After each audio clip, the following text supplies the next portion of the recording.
Oi pessoal, tudo bem? Aqui é a Teacher Tuane com mais uma videoaula para vocês. Antes de qualquer coisa, deixa aqui o seu like, se inscreve e ative o sininho para não perder nenhuma aula, tá bom? A Teacher tá um pouco sumida, tenho postado para vocês algumas dicas de inglês, sem mostrar o rosto, né? Só com escrita. Tava um pouco gripada, ainda estou, tô tossindo um pouquinho, então fica meio difícil, né? Fazer uma videoaula, com uma aula mesmo, né? Quando a gente não tá com a voz muito boa.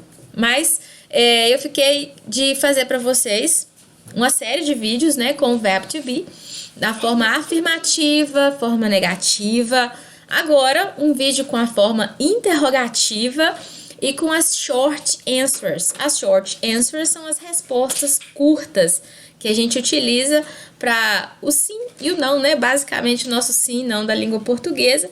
E a gente utiliza muito na fala no inglês também. Então, a gente precisa usar essas short answers que não vão ser usadas somente com verbo to be, mas com qualquer outro verbo, tá?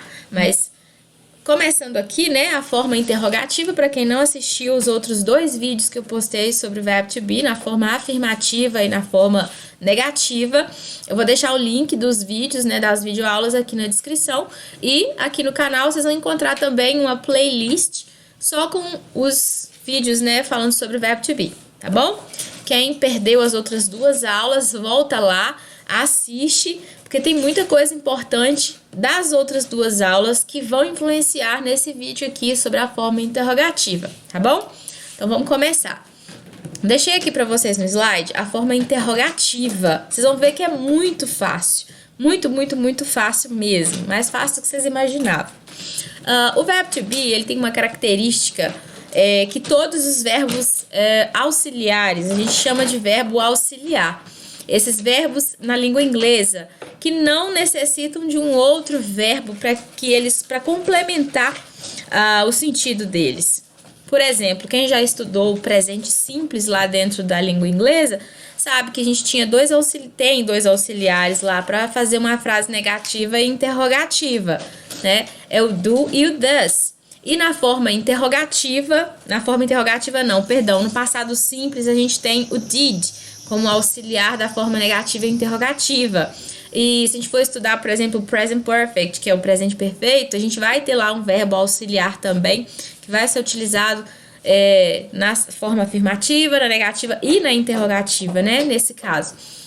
Então, uma das características dos verbos auxiliares é que, para a gente fazer a forma negativa, por exemplo, igual a gente viu na última aula, era só acrescentar o not depois desse verbo. E para a gente fazer a forma interrogativa, basta que a gente troque de lugar o verbo com o sujeito da minha frase, tá? Vamos lembrar aqui que o sujeito da minha frase é quem pratica a ação indicada pelo verbo, né? Então, esse sujeito pode aparecer em forma de pronome pessoal do caso reto, né? Que são aqueles... A gente no inglês tem 8 pronomes, né? Tem o I, tem o you, tem o he, she, it, we, you e they. São 8. E a gente ainda não fez, mas mais pra frente vai ter uma aula específica sobre esses pronomes pessoais, tá?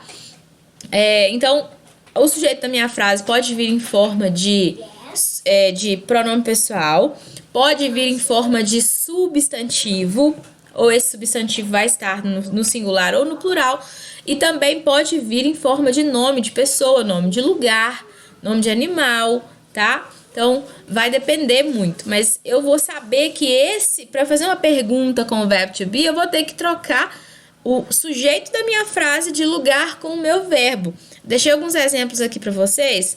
Dá uma olhada. They are at school now. É uma frase afirmativa. Eu tô dizendo que eles estão na escola agora. Observem que eu destaquei para vocês o sujeito da minha frase, que é um pronome pessoal do caso reto, e o verbo to be, conjugado para esse pronome. They are.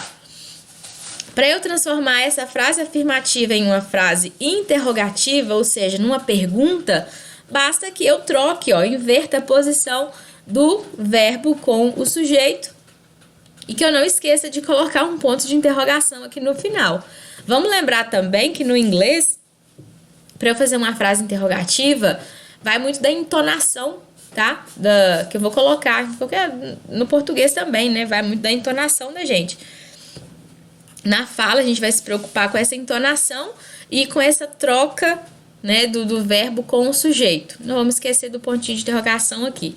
Outro exemplo, I am late. I am late. Viu que eu inverti aqui? Eu estou atrasada, é uma afirmação. Aqui, ó, am I late? Eu estou atrasada. Então, eu inverti a posição do verbo com o sujeito da minha frase. Mostrei para vocês em outro exemplo, quando o sujeito da minha frase vier em nome de pessoa. Se é uma pessoa só, eu tenho que ver se é um homem ou uma mulher, né? O Joseph geralmente é nome de homem, então seria ele. Para o pronome ele lá no inglês, nós vamos conjugar com o verbo to be do jeito is, tá? Aqui, na verdade, se for uma pessoa só, o nome de uma pessoa só, independente se for homem ou mulher, tá? Se for uma pessoa só, nós sempre vamos conjugar o verbo to be como is. Joseph is your brother. Seria o José é seu irmão. Eu tô fazendo uma afirmação. Agora, se eu quero perguntar se o José é seu irmão, eu vou só inverter a posição do sujeito da minha frase com o verbo to be. Tá bom? E não vou esquecer da entonação para utilizar essa frase, né, na forma interrogativa. Is Joseph your brother? Viu que a entonação é diferente. E o pontinho de interrogação aqui no final, se for uma frase escrita, tá bom? Eu dei outro exemplo quando o sujeito da minha frase não é um pronome e não é nome de pessoa. Nesse caso, o sujeito da minha frase é um substantivo. O substantivo aqui é o cake, que é bolo. This cake, esse this é um pronome demonstrativo, tá? Demonstrando alguma coisa. Esse this é usado para o singular, é esse, essa, este e esta, e pode ser usado também como isto. Então, esse bolo é delicioso. Seria this cake is delicious. Seria uma afirmação dizendo que esse bolo realmente é delicioso. A teacher ainda tá gripada.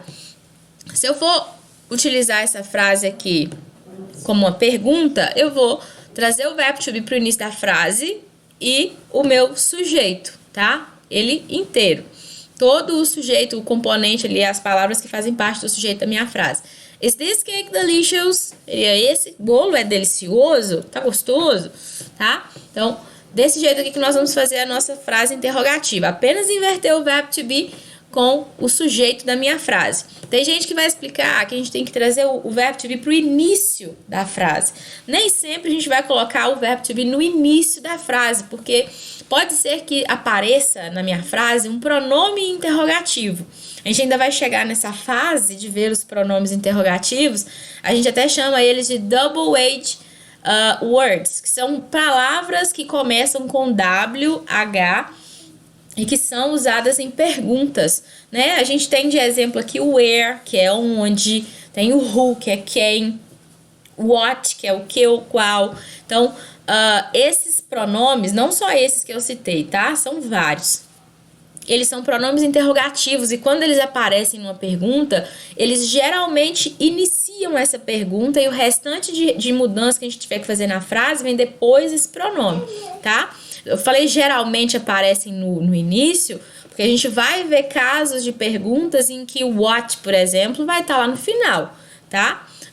Mas de forma geral, eles aparecem no início da minha frase e o restante de mudança que eu tiver que fazer, como verbo to be, colocar um auxiliar de um outro tempo verbal, sempre vai ser depois desse pronome interrogativo, tá? Então, seria errado eu explicar para vocês, falar que vocês têm que colocar o verbo to be no início da frase quando for uma pergunta. Eu posso pôr no início da frase se eu não tiver um pronome interrogativo na minha frase. Mas se eu tiver um pronome interrogativo, eu tenho que trabalhar com a estrutura da minha frase depois desse pronome interrogativo, tá bom? Pra frente, perguntas negativas e interrogativas ao mesmo tempo. A gente consegue fazer isso? Sim. Eu consigo misturar uma frase negativa numa pergunta. A gente também faz isso na língua portuguesa. Por exemplo, você não é irmã daquele menino. Se eu fosse perguntar, você não é irmã daquele menino? É uma frase negativa e interrogativa ao mesmo tempo, né? Só que a ideia dessa frase é diferente. Eu tô dando uma ideia de surpresa, né? Se eu falo, você não é irmã daquele menino, é como se eu pensasse que você realmente era irmã dele, isso me surpreendesse. Mas você não é irmã dele? Eu achei que você fosse, né? Então, todas as vezes que eu uso uma frase negativa e interrogativa ao mesmo tempo, eu dou essa ideia de surpresa. E eu sempre vou usar a forma abreviada do verbo to be com not no início da minha pergunta. A única que não vai atender a essa estrutura de negativa e interrogativa é com I am. Lembra, né? Para quem não viu a aula da forma negativa, só ela, volta lá e assiste e dá uma olhadinha como que a gente faz a abreviação do verbo to be na primeira pessoa do singular, que é o I am com not. A gente não pode fazer a abreviação do am com not, né? A gente sempre faz a abreviação do pronome com o verbo. Então, para a forma negativa e interrogativa, essa regrinha vai continuar valendo. Eu não posso fazer essa abreviação. Vou mostrar para vocês daqui a pouco. Vamos ver nos exemplos aqui como que eu faço frases afirmativas se tornarem frases negativas e interrogativas ao mesmo tempo. Eu tenho aqui, por exemplo, they are at school now. Eles estão na escola agora. Se eu for transformar numa frase interrogativa negativa ao mesmo tempo, eu vou usar o verbo to be abreviado com not aqui no início da minha frase, como se realmente eu estivesse fazendo a frase interrogativa. Vamos lembrar que aqui ele tá no início, porque eu não tenho um pronome interrogativo aqui. E ele vai vir abreviado com not, ó. Aren't they at school now? Eles não estão na escola agora? Deveriam estar. A segunda frase, Joseph is your brother. O Joseph é seu irmão, ou José é seu irmão. Aqui, isn't Joseph your brother? O Joseph não é seu irmão, né? É uma ideia de surpresa. This cake is delicious. Esse bolo é delicioso. É o mesmo exemplo da outra, mas com um jeitinho diferente. Aqui, isn't this cake delicious? Esse bolo não é delicioso? Pensei que fosse, né? Tipo isso. E para eu fazer essa ideia, para eu dar essa ideia de surpresa usando o verbo to be na primeira pessoa do singular com eu, por exemplo, eu utilizo a expressão, a ideia de surpresa numa frase negativa, não necessariamente numa frase afirmativa quando eu estou utilizando o verbo to be na primeira pessoa do singular, tá? Por exemplo aqui, I am late. Eu estou atrasada, eu sei que eu estou atrasada. E o finalzinho, I'm not late, seria, eu posso usar essa frase, a entonação que eu utilizar vai dar sentidos diferentes. Por exemplo, eu falo, I'm not late, seria, eu não estou atrasada, eu tenho certeza que eu não estou atrasada, né? Então, I'm not late, seria, eu estou atrasada? Eu não estou atrasada, né? Então, dá uma ideia de surpresa. A entonação que a gente coloca também na minha frase aqui é importante. Para quem viu a aula sobre a forma negativa, também conseguiu aprender sobre o and. O and é uma gíria utilizada com o verbo to be, que pega tanto am, is e are, not, e junta em um só, que vira and. Eu posso também utilizar uma frase negativa e interrogativa usando and? Sim, mas nós vamos lembrar que o and é uma gíria, então ele pode ser usado somente em casos muito informais, tá? Então, eu deixei aqui para vocês o exemplo da frase no modo informal e depois no modo formal, vamos dizer assim, tá? Ain't she beautiful? Ela não é bonita? Daria a mesma coisa se eu falasse Isn't she beautiful? Ela não é bonita? É a mesma frase, mesma tradução, só que usos diferentes. Para o primeiro exemplo aqui eu só vou poder usar em casos muito informais, porque o and é uma gíria.